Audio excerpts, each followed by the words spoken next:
сих пор провисает потолок, там тоже есть следы, и вот до середины у нас проходят следы. Прошло 3 дня, уже все подсохло, естественно, качество воды, конечно, здесь не очень, поэтому следы видны очень хорошо. Жители ЖК «Счастливый» на улице «Счастливая». В усадах шутят. Счастье в кавычках им уже полгода льется на голову. Дом сдан только год назад. Многие еще доделывают ремонт, а их стабильно заливает. 7 потопов за год у нас. За последний месяц это второй сильный потоп. Первый потоп у нас был в 12 ночи. Он начинался с 11 по первый этаж, то есть затопило все.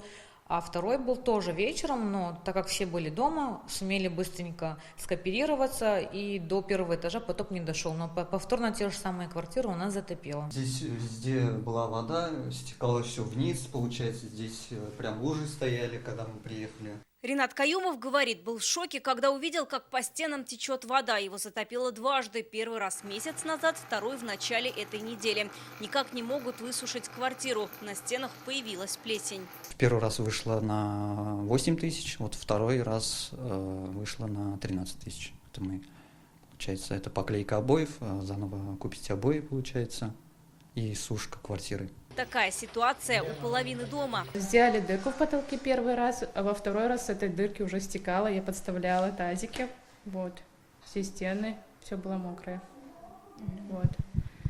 Мне вот я переживаю, мне страшно, потому что там как бы проводка. Из-за потопа не работали лифты. Один месяц, другой неделю. Жильцы верхних этажей говорят, не выходили на улицу с детьми и колясками. С 15-го этажа не спустишься, не поднимешься. Когда был первый как раз-таки потоп и затопило все по первый этаж, вода текла прямо здесь, из этого лифта тоже. Этот лифт заменили немножечко, ну, какую-то деталь. После этого где-то буквально через недели 3 затопило еще раз. И лифт стоял целый месяц. К пострадавшим приезжали специалисты управляющей компании. Причину многочисленных потопов нашли, говорят жильцы. Вот это как раз грязевые фильтры, получается, здесь прорывает и нас везде затапливает. Здесь везде прям вода стояла. Жителям сообщили, якобы эти фильтры были бракованные, их уже заменили. Мы ответ от управляющей компании получить сегодня не смогли. Телефон не брали, в офисе дверь закрыта. УК, да, зафиксировала. И у них пришел представитель их и составил нам акты.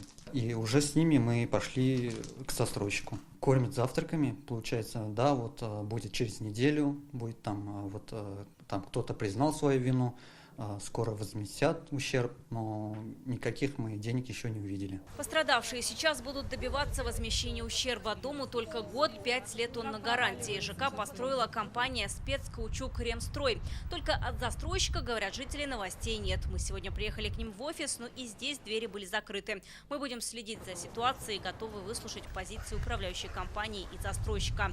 Вероника Гайнудинова, Рамзиль Гарипов, ТНВ, Лаишевский район.